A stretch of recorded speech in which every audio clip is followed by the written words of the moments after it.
राज्यामध्ये सध्या भोंदू बाबा बलात्कारी बाबांचं पीक मोठ्या प्रमाणावर गेल्या काही वर्षात आलेलं आहे.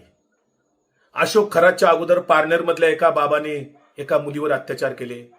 आता काल परत नांदेडला हरिगिर गिरी महाराज नावाच्या एका महाराजाने एका महिलेवर अत्याचार बलात्कार केले आणि तिला पैसे देऊन प्रकरण मिटवण्याचा प्रयत्न केला. त्याच्यावर एक गुन्हा दाखल झालेला आहे.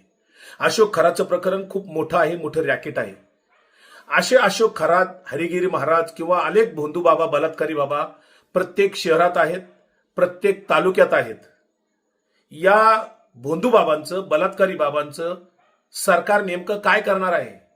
जादूटोना विरोधी कायदा या राज्यात असताना या भोंदूगिरीला सरकार आळा घालणार आहे की नाही? कारण हे भोंदू बाबा, बलात्कारी बाबा जनतेचं आर्थिक, मानसिक, शारीरिक शोषण करत आहेत. सर्वसामान्य लोकांचं शोषण करत आहेत.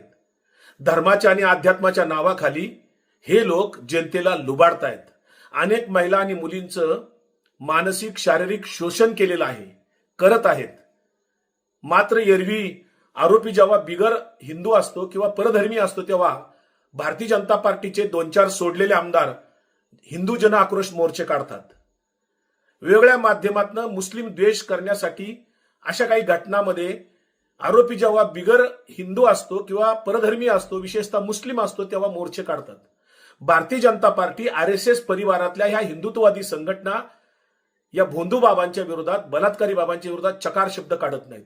राज्याचे मुख्यमंत्री देवेंद्र फडणवीस यांना माझी विनंती आहे, आग्रह आहे, या महाराष्ट्रातलं भोंदू बाबांचं, बलात्कारी बाबांचं पीक जे आहे ते नेस्तनाबूत करा.